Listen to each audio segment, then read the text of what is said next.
Happy New Year from Big Show Entertainment Network, the home of Super Dave Raines and the Big Show Entertainment Network's The Fix, and Ben After Dark, Live Well and Party On.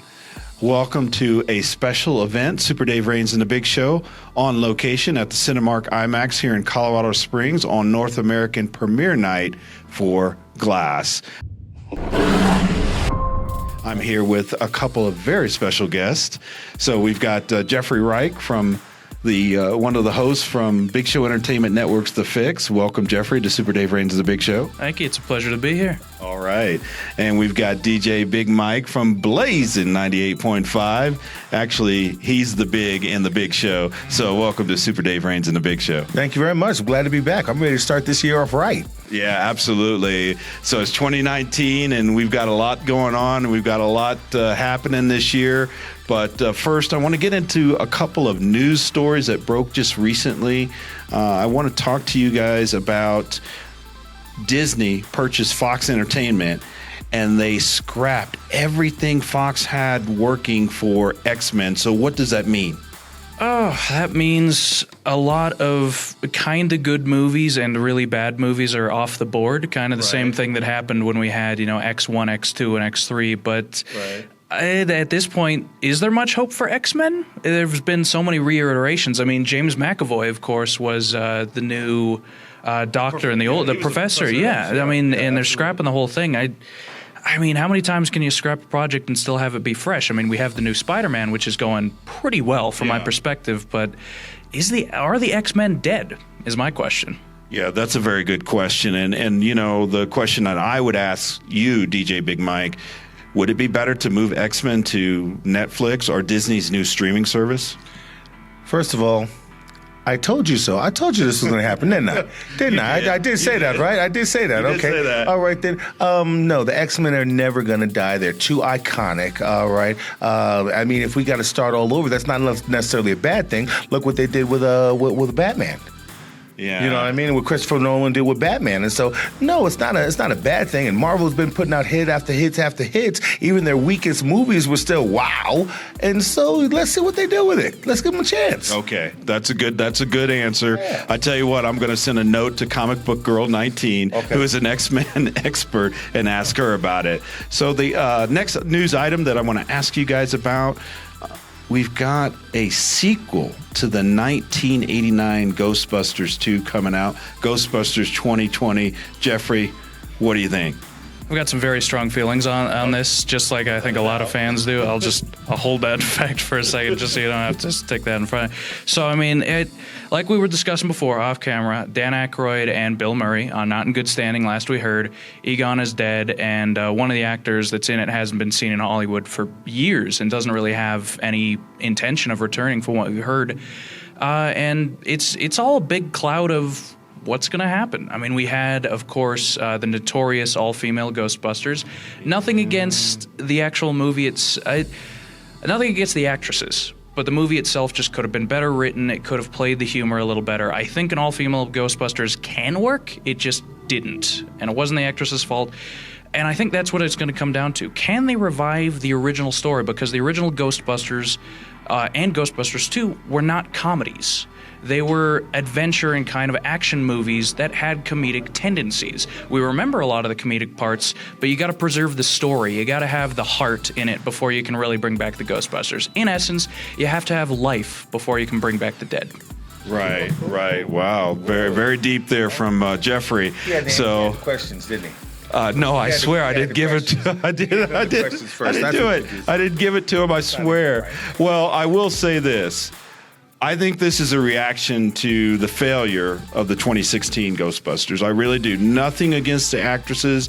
I actually are very fond of them.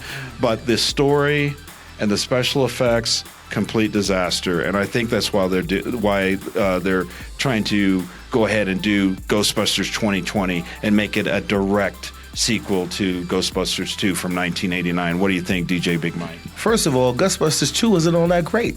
Sorry, it wasn't. Ghostbusters 1, yes, it was a masterpiece, a classic. 2, all right. Now, I must be the only person on Earth that liked the reboot. I did. Yes, the story was weak. I will absolutely admit that. But I'm saying, how come we can't get a good story, right, and mix it all up and have some fun with this? I mean, do these two group of Ghostbusters have to be on Earth 1 and Earth 33? I don't know, but I like Ghostbusters too.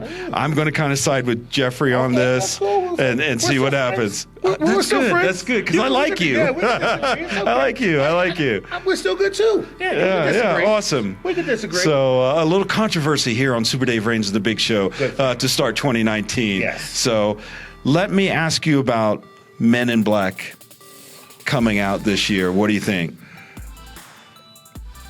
I really don't know. I mean, okay, so it's not J. Well, here's the thing. There's only how many letters in the alphabet?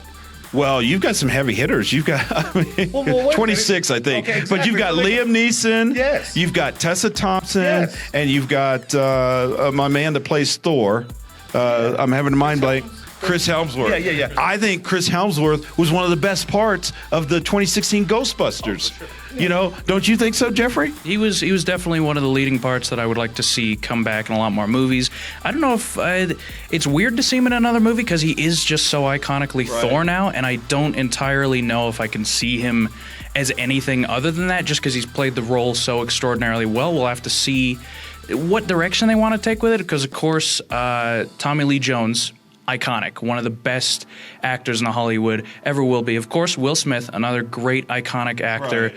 And they kind of went off the rails. Men in Black 1, masterpiece. Men in Black 2, slightly less so. Men in Black 3, we don't talk about. It doesn't exist. It's like Kingdom of the Crystal Skull. It does not exist. There are 3 Indiana Jones movies, people.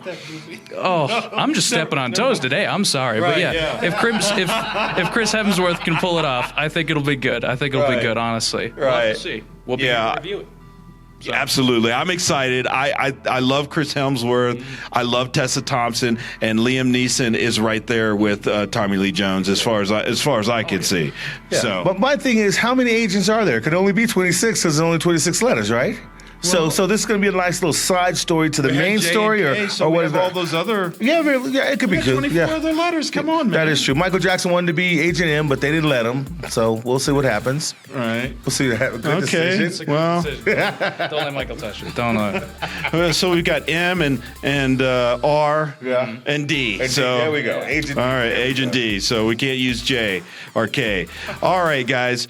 So those are the 3 things that I wanted to ask you about real quick.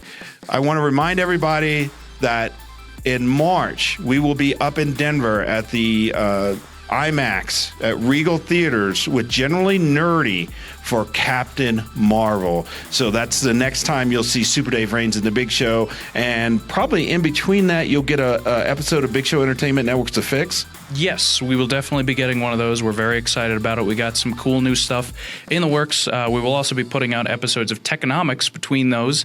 And we're going to try out some new stylistic standpoints and really just mix things up over in The Fix. We hope you guys enjoy it. Right. Absolutely. Fix? MK11? Can't say anything about it. Can't say. Oh, man. I'm okay. All right. Okay. That's top secret. That's top secret. I don't know what it is, but it's top secret, folks. Okay. You guys will see. All right. So let's get into tonight's film, Glass, starring tonight. M. Night Shyamalan is a very controversial director. Are we going to get Sixth Sense and Split M. Night Shyamalan, or are we going to get Last Airbender Shyamalan tonight? I think Hollywood should have had M. Night Shyamalan for about 10 years now. But other than that, can the man pull off a good movie anymore? I mean, we've had some okay films.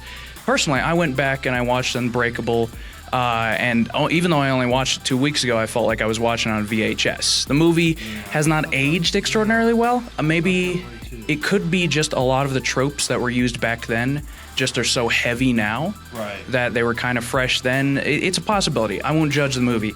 Split, I can judge. Okay. Split was a very interesting take on a very difficult and odd disorder. I think it did it respectfully. I'll say that first and foremost. Nobody from the mental difficulties community had any problem with it whatsoever. I think it was accurate from what I have heard, from what I've researched. It was an experience for sure. I think they gave a lot away in the trailers, which a lot of movies tend to do nowadays. So there could have been more shock value here and there. There could have been more surprises. But I think James McAvoy did an excellent job. Oh my God, it was incredible. He played all the different characters. And I'm a little bit interested to see some of the other characters because he has 25 different personalities. I believe the Beast being the 25th. And we only saw 5 of those personalities in Split. Are we going to see more of those? Are we going to get to see more of the Beast? Probably, because we have to see Bruce Willis get beat up like we did in the first film, which I'm a little bit confused on his powers. He essentially just seems like he can really get beat the hell out of and still survive anything, and he is very strong. Is he still vulnerable? We have the whole water thing. We don't know very much about Elija Price at all, other than he's some sort of super genius.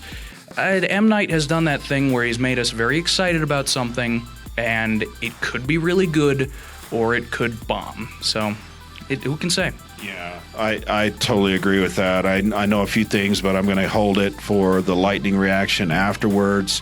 What do you think, Big Mike? I expect here's my thing. I just hope that he did it justice and that's better than The Last Airbender, okay? I do expect it to be slow because he likes slower paced movies, all right? That's his thing. All his things are really slow and you got to think about them. Like, wait a minute, why is that ball on the floor? Is that ball supposed to be there? I mean, you know, those type of things. But so it's going to be really slow. Hopefully he pulls it off. I really hope he pulls it off because he kind of needs a hit. And I mean, he's got everybody kind of talking about this from the very first trailer to now. I hope he pulls it off.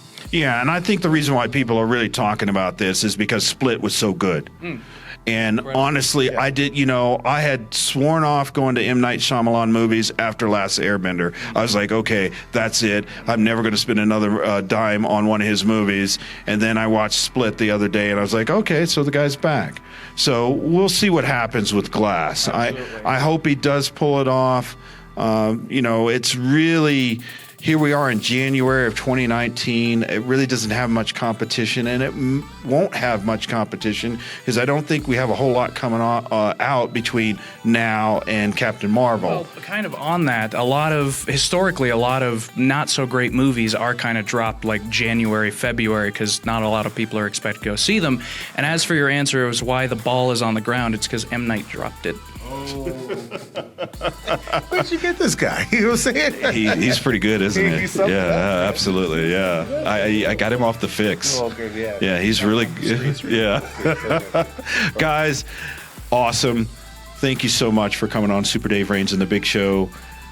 Right here from Cinemark IMAX here in beautiful Colorado Springs on North American premiere night for Glass.